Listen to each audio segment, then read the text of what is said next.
Hey guys, in the previous discussions, we saw that when we want to represent a crystalline material, we need to include two key features. The one is the configurations of the atoms. What we mean by that is the positions of the atoms. And the other is the distance between the atoms, or the interatomic distance, which we refer to as the lattice parameters. Now it's the configuration of the atoms that get translated to the crystal structures. Now we can use the fundamental calculations to arrive at the lattice parameter. That is something we saw in our previous discussions. We can start with interatomic interactions, and we can start with by estimating its potential, and correspondingly we will be able to arrive at the lattice parameter or interatomic distance. In the previous discussion, we saw that it is also possible for us to arrive at the stable configurations of my atoms in a crystalline material purely from a theoretical standpoint.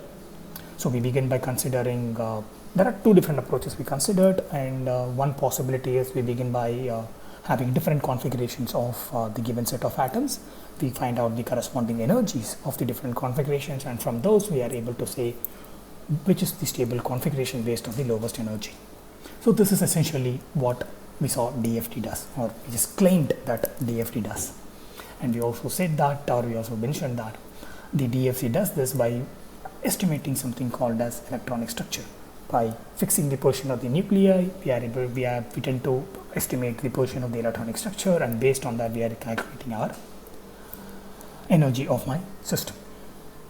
With this understanding, we are able to arrive at what essentially the DFT does. What we are going to do in this lecture is, or what I am going to do in this lecture is, the reason we chase to I is because if there are any mistakes associated with it, it's purely we who will get the blame. So what I'm going to do in this lecture is, I'm going to rather narrate the story of DFT based on true events. So what it essentially means is we are going to make some embellishments. Of course, we want to make it as interesting as possible, but certain facts they are going to remain same. So without further ado, let us consider the story of DFT. So now we are transporting ourselves to a time when the wave nature of the electron is being extensively discussed. So the electrons which were originally perceived to be particles, now they are addressed or studied as a wave. So one smart guy came along, he found, or he derived an expression that described the wave nature of the electrons.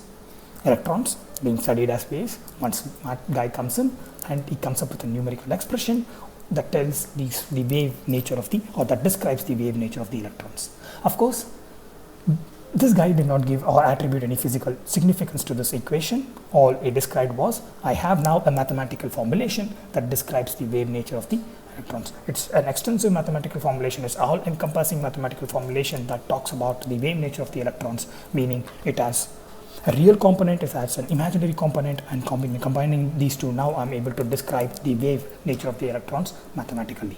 So this guy was none other than the Schrödinger. So he gave us this expression which we call as wave function that describes the wave nature of the electrons. Of course, he was not so particularly clear about what's the physical significance of these different terms that are involved, but he had an equation that will describe the wave nature of the electrons. Now, this expression, so one form of this expression was independent of time, but was dependent on the spatial position. So he came up with an expression we call as wave function, and this wave function talks about or describes the wave nature of the electrons, and one form of the wave function is independent of time but dependent on position or space. So what we essentially did, the subsequent researcher, what they essentially did, they took the derivative of this function, they play around with the function which was dependent on the position, and they ultimately ended up with this wonderful expression here. Wave function dependent on position, and playing around with it, particularly, or to be specific, taking the first and second derivative of it, we arrive at this wonderful expression here. Now this wonderful expression, an extremely cool expression, has the wave function and two other terms associated with it. And this term is what we refer to as the Hamiltonian operator. Of course, in some down the lane, we will consider relatively extensively on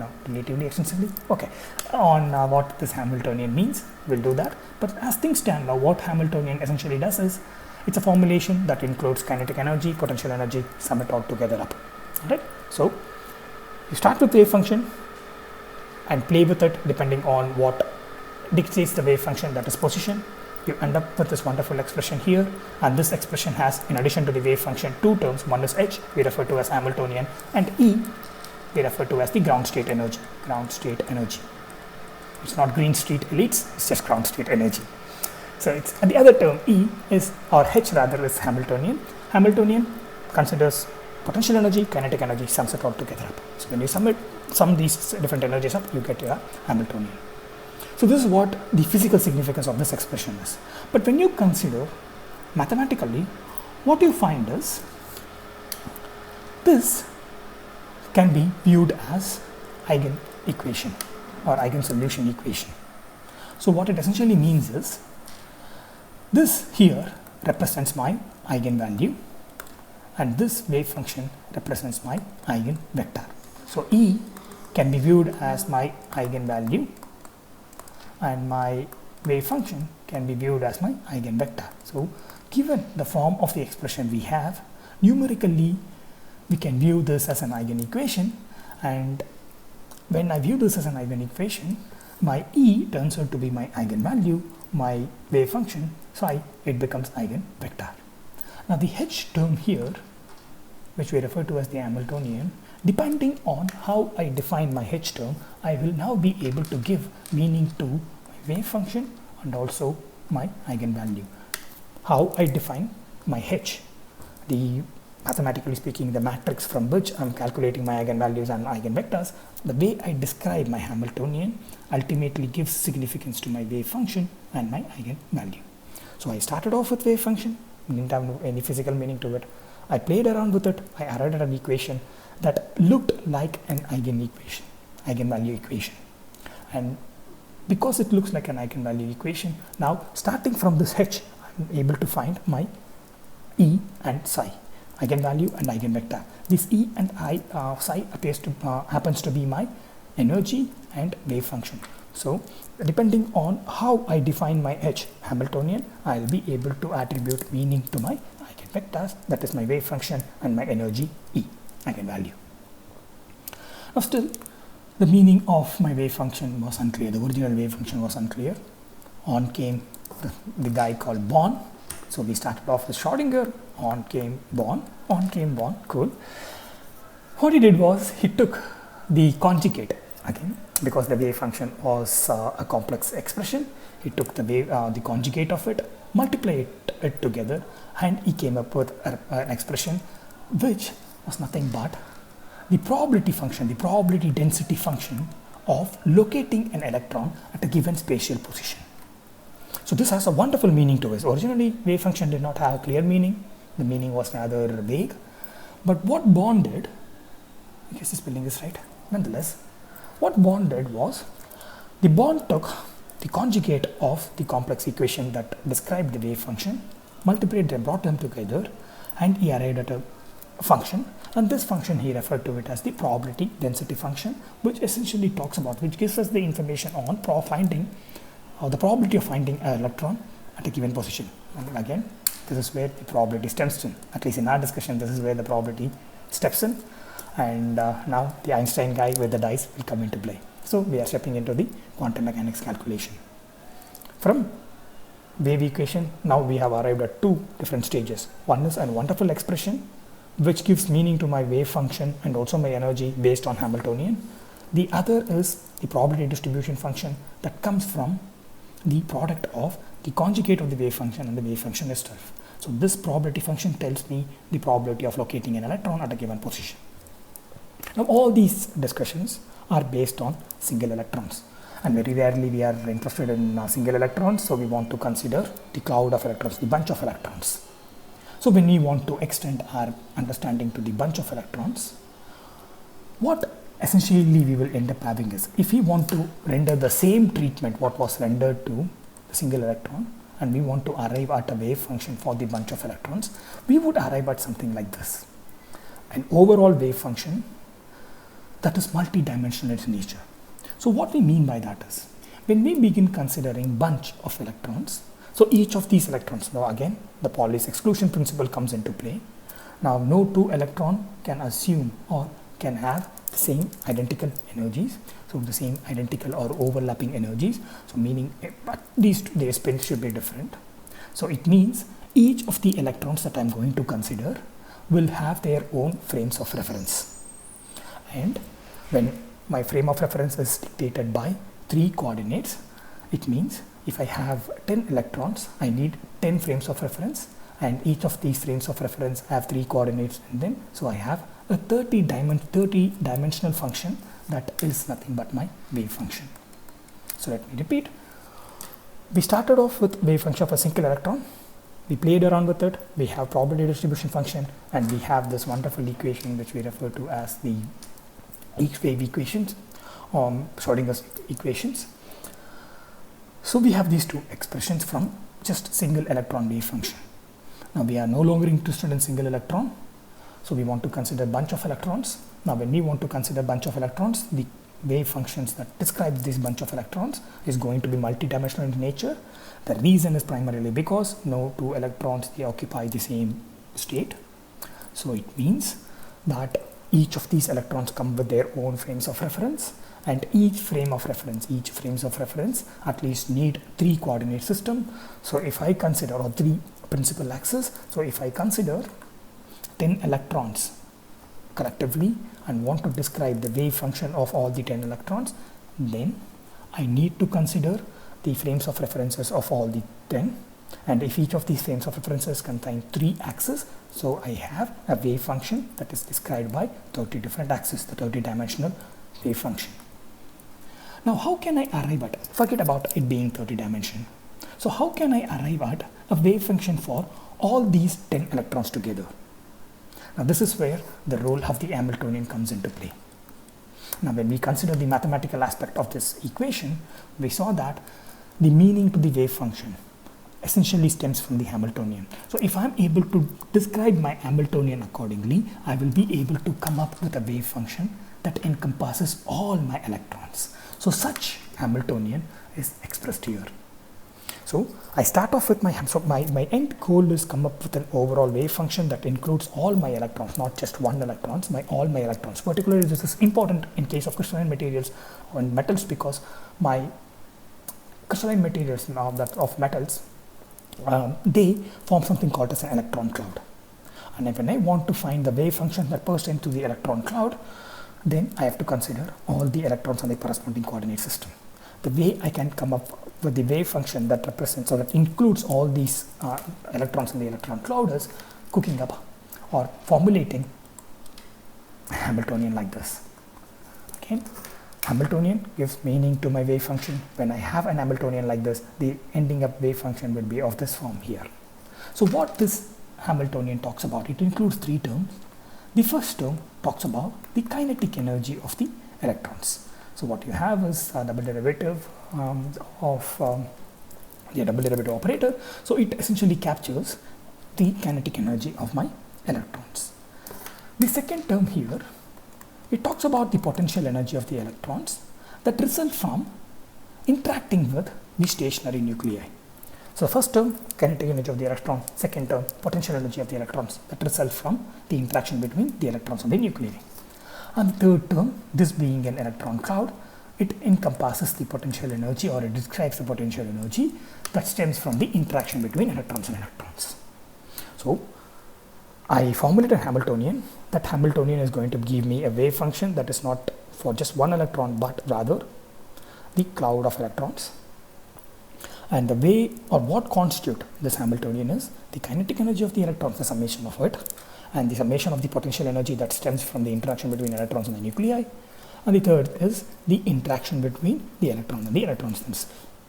So because we are considering all these aspects in the Hamiltonian, because we are including all the different electrons in the Hamiltonian, the resulting wave function is going to include all the electrons on their corresponding frames of reference. Now of course, when we are doing pen and paper calculation, it's going to get extremely difficult for us to express such a multidimensional wave function, or even conceive of it.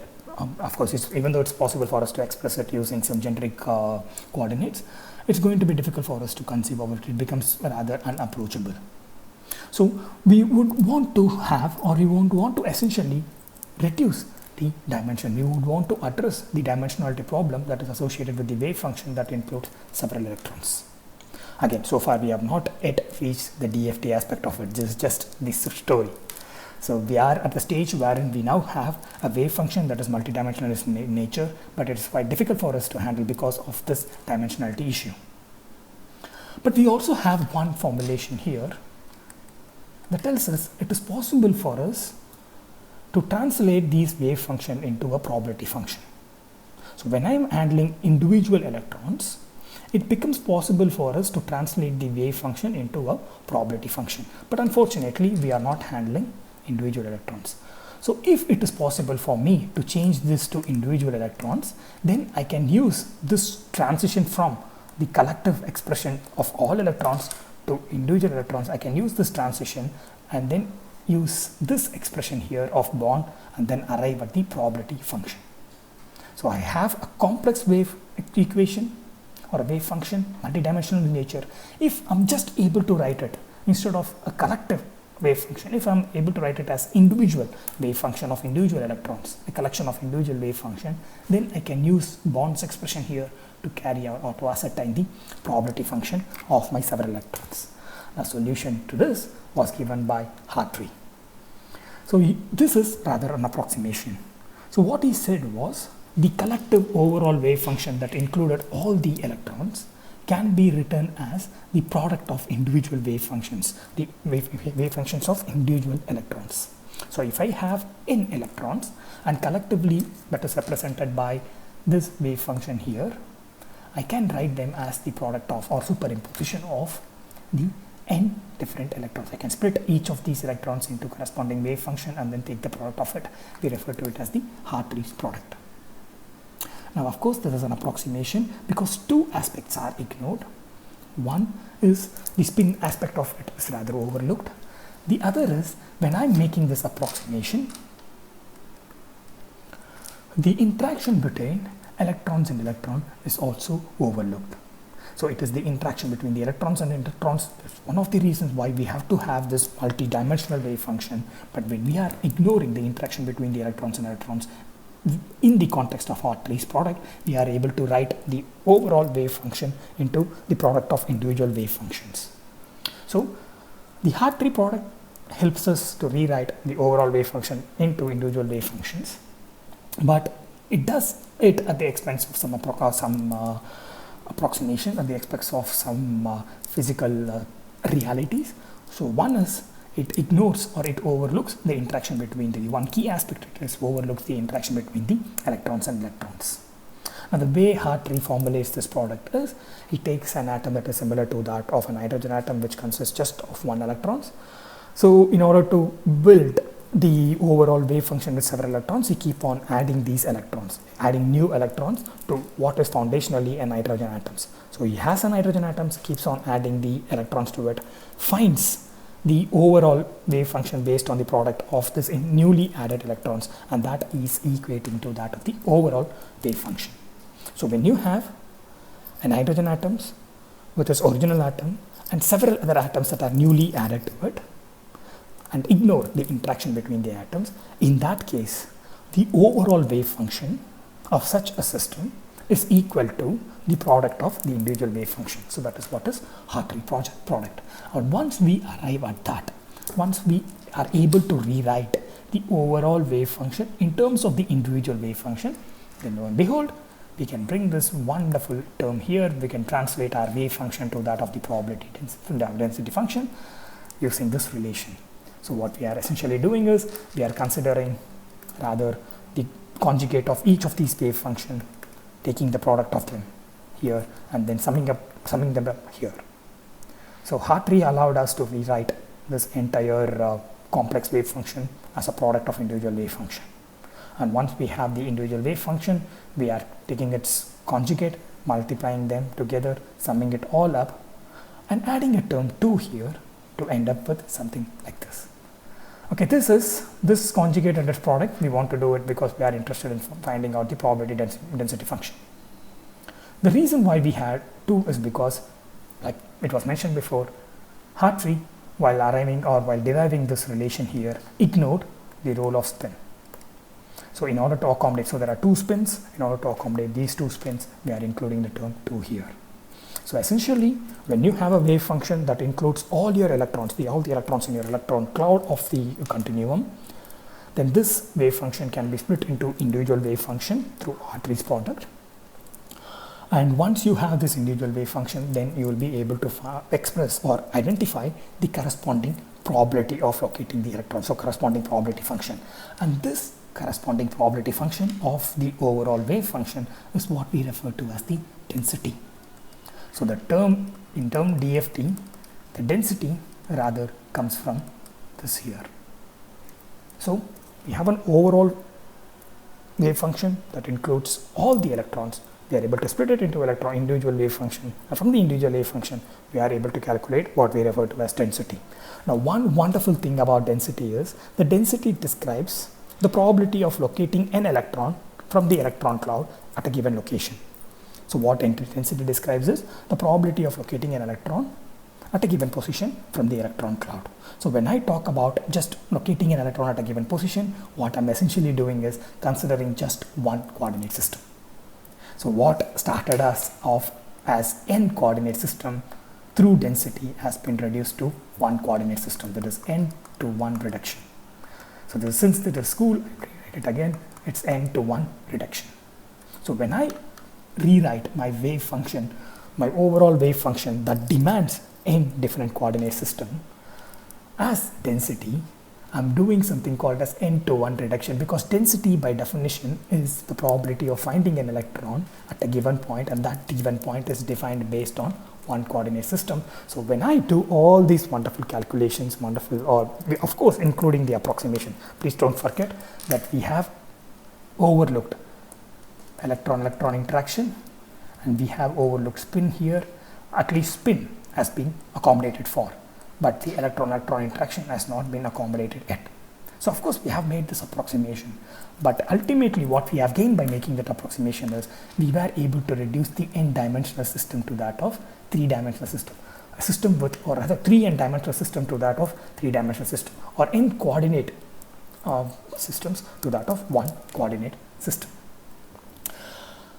So before proceeding further, I will stop at this juncture so that you can cherish or enjoy the story so far. So we will continue with the story in the subsequent lecture. Good.